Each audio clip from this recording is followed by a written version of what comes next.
अस्सलाम वालेकुम नाज़रीन, मैं मोहम्मद असलम हुसैन सियासत की आलमी ख़बरों में आप सबका इस्तकबाल करता हूँ। जापान के महक़क़ीन ने बादलों में माइक्रो प्लास्टिक मौजूद होने का दावा पेश किया है। ख्याल किया जा रहा है कि प्लास्टिक के ये छोटे ज़रात आबो हवा को मुतासिर कर रहे हैं, जिनको साइंसदान अभी तक पूरी तरह से समझ नहीं पाए हैं। अल जज़ीरा की एक रिपोर्ट के मुताबिक माहौलियाती केमिस्ट्री नामी जरीदे में शाया हुई एक तहकीक में बताया गया है कि जापानी साइंसदानों ने माउंट फौजी और माउंट ओयामा पर चढ़े, जहां उन्होंने पहाड़ की चोटियों पर छाई हुई धुंध से पानी जमा करने की तहकीक की। साइंसदानों ने जमा किए गए नमूनों की कीमियाई खुसूसियात का तज्जिया करने के लिए जदीद टेक्निकल आलात का इस्तेमाल किया। तहकीकी टीम को मालूम हुआ है कि नमूनों में 9 अलग अलग किस्म के पॉलीमर और एक किस्म का रबर पाया गया है।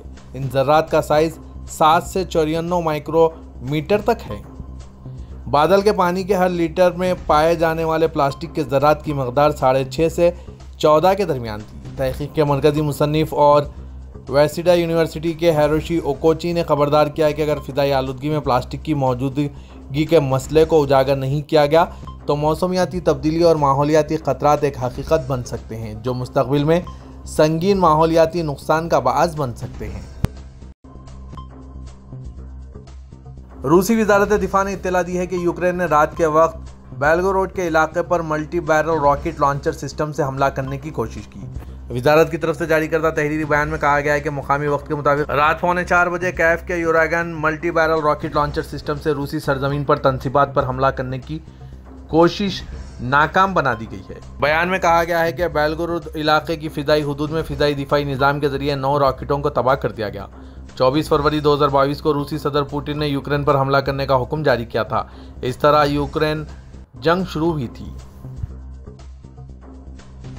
हिंदुस्तान के वज़ीर ख़ारजा एस जयशंकर ने इस बात से हैरानी जाहिर की कि अमेरिका में कितने कम लोग हैं जो ख़ास तौर पर वो ओहदेदार जिनसे वो गुज़िश्ता दिनों मिल चुके हैं, बशमुल secretary of state Antony Blinken और कौमी सलामती के मुशीर जैक सैल्वन, जो दहशतगर्दी के तय कनाडा के रवैया और जराइम के बढ़ते हुए गठजोड़ के बारे में जानते थे। इंतहा पसंदी और इंसानी स्मगलिंग जो इस मुल्क में मौजूद हैं। बेदारी की यह कमी वज़ीर ने कहा कि मसले का एक हिस्सा है, इसलिए इनके लिए ज़रूरी था कि वो इनके सामने दुरुस्त तस्वीर और हमारा नुक्ता नज़र पेश करें, ताकि जारी बहस सिर्फ 1 या 2 मसाइल तक महदूद ना रहें, बल्कि बड़ी तस्वीर जो कुछ अरसे से चली आ रही है सबके सामने आए।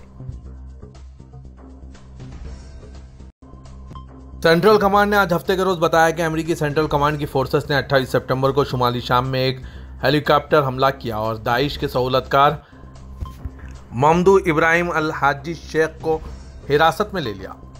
हफ्ते को सेंट्रल कमांड फोर्सेस ने कहा है कि इसने 25 सितंबर को एक छापे के दौरान दाइश शाम के ऑपरेशनल और सहूलतकारी के एक अहलकार अबू हलील अल फिदाई को गिरफ्तार किया था, जिसके बारे में अंदाज़ा लगाया गया था कि इसके पूरे इलाके में दाइश के नेटवर्क से ताल्लुकात थे। सेंट्रल कमांड के दोनों बयानात में कहा गया है कि दोनों कार्रवाइयों के दौरान कोई शहरी जख्मी या हलाक नहीं हुआ है। अमेरिका ने कहा है कि इजराइल और सऊदी अरब दिहाइयों की दुश्मनी के बाद ताल्लुकात को मामूल पर लाने के लिए अमेरिकी सालिसी में एक तारीखी मुआहदा तय करने की जानिब बढ़ रहे हैं। खबरसां इदारे AFP की रिपोर्ट के मुताबिक अमेरिकी सदर जो बाइडन सऊदी अरब की जानिब से इजराइल को तस्लीम करने के नतीजे में मशरिक़ व सतह को तब्दील करने और इंतखाबी साल के पेश नज़र सिफारती फ़तह हासिल करने की उम्मीद कर रहे हैं। कौमी सलामती कौंसिल के तर्जुमान जॉन कर्बी ने सहाफ़ियों को बताया कि मेरे ख्याल में फ़रीक़ीन ने एक बुनियादी फ्रेमवर्क तैयार कर लिया है जिस पर हम सब आगे बढ़ सकें। ताहम यह नागुज़ीर है कि तमाम पेचीदा नवियत के मामलात की तरह हर फरीक को कुछ ना कुछ करना पड़ेगा और हर एक को कुछ चीज़ों पर समझौता करना पड़ेगा।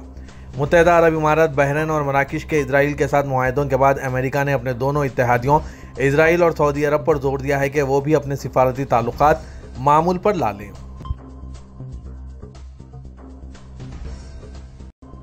सऊदी अरब में शाहराहों की निगरान जनरल अथॉरिटी का कहना है कि जिद्दा मक्का मुकर्रमा की नई शाहराह तामीर के चौथे और आखिरी मरहले में पहुंच चुकी है। अथॉरिटी की जानिब से जारी इलामिया में कहा गया है कि नई शाहराह पर 70% काम मुकम्मिल कर लिया गया है। चौथे मरहले में 20 किलोमीटर शाहराह की तामीर का काम शुरू कर दिया गया है। अखबार 24 के मुताबिक नई तामीर होने वाली शाहराह की मजमूई लंबाई 73 किलोमीटर है, जबकि 53 किलोमीटर पर गुज़िश्ता 3 मराहिल में काम मुकम्मिल कर लिया गया है। सऊदी रॉयल कमीशन बराए रियाद सिटी और रियाद एक्सपो 2030 की टीम ने पेरिस में एक्सपो की ज़ैली थीम खुशहाली सब के लिए पर तवज्जो मरकूज़ करते हुए एक मुश्तरका सेमिनार का एहतमाम किया है। अरब न्यूज़ के मुताबिक बयान में कहा गया है कि ब्यूरो इंटरनेशनल डाइस एक्सपोजिशंस के रुकन ममालिक के नुमाइंदों और आलमी माहिरीन ने सेमिनार में शिरकत की, जिसकी मेज़बानी सऊदी रॉयल कमीशन बराए रियाद सिटी ने की थी, जो सऊदी अरब की जानिब से वर्ल्ड एक्सपो की मेज़बानी के लिए जिम्मेदार इदारा है। अमेरिका में सऊदी सफ़ीर शहजादा रीमा बिनते बंदर ने कहा है कि सऊदी अरब G20 ममालिक के मेंबरान में सबसे तेज़ी से तरक्की करने वाली मईशत बन रहा है। नॉन ऑयल से मुतालिक हुकूमती आमदनी दुगनी से भी ज़्यादा हो गई है। तुर्की और यूनान के दरमियान सरहद पर पुल की तामीर 2024 में शुरू होगी। यूनान के नायब वजीर बराए खारजा उमूर बराए इख्तिसादी सिफारतकारी कॉस्टास फरांगियो ने पॉलिटिकल अखबार के साथ अपने इंटरव्यू में तुर्की के साथ मुस्बित ताल्लुकात और मौजूदा मसाइल का जायजा लिया। इस तरफ इशारा करते हुए उन्होंने कहा कि तुर्की के साथ दो तरफा ताल्लुकात में हसास मसाइल को छुआ नहीं जाता है। उन्होंने कहा कि ताल्लुकात मईशत और तिजारत के 29 शोबों जैसे नकल व हमल, माहौलियात, छोटे और दरमियानी दर्जे के कारोबारी इदारों, सयाहत में तरक्की कर रहे हैं। सदर तुर्की रजब तैयब एर्दोगान ने अगले साल टेक्नो फेस्ट में शिरकत करने का ऐलान करने वाले टेस्ला और स्पेस एक्स के चीफ एग्जीक्यूटिव एलन मस्क से कहा है, हमें अगले साल आपको दुनिया के सबसे बड़े हवाबाजी, खलाई और टेक्नोलॉजी फेस्टिवल टेक्नो फेस्ट में देखकर बहुत खुशी होगी। सदर एर्दोगान ने सोशल मीडिया प्लेटफॉर्म एक्स पर अपनी पोस्ट में एलन मस्क की ट्वीट का हवाला देते हुए कहा, मोहतरम एलन मस्क, हमें अगले साल दुनिया के सबसे बड़े हवाबाजी, खलाई और टेक्नोलॉजी के मेले टेक्नो फेस्ट में आपको देखकर बहुत खुशी होगी। मुझे यकीन है कि हम नफ़े के नज़रिए के साथ अपने ताउन के ज़रिए बहुत से शोबों में अपने मुल्क और इंसानियत के लिए अजीम खिदमात अदा करेंगे। खलील मुद्दत के अंदर हम मुलाकात के मुंतज़िर हैं। हिंदुस्तान और कनाडा के दरमियान जारी कशीदगी का असर अब बरतानिया में भी नजर आने लगा है। मौसूला इतलात के मुताबिक बरतानिया में हिंदुस्तानी हाई कमिश्नर विक्रम दोराईस्वामी को खालिस्तानी इंतहा पसंदों ने स्कॉटलैंड के एक गुरुद्वारे में दाखिल होने से रोक दिया। यह वाक़या कनाडा के हालिया तनाज़े के बाद सामने आया है, जिसमें हिंदुस्तान पर दहशतगर्द हरदीप सिंह नज्जर के कत्ल में मुलविस होने का इल्ज़ाम लगाया गया था। इस मुबैना वीडियो के मंजर-ए-आम पर आने के बाद हिंदुस्तान ने यह मामला उठाया है।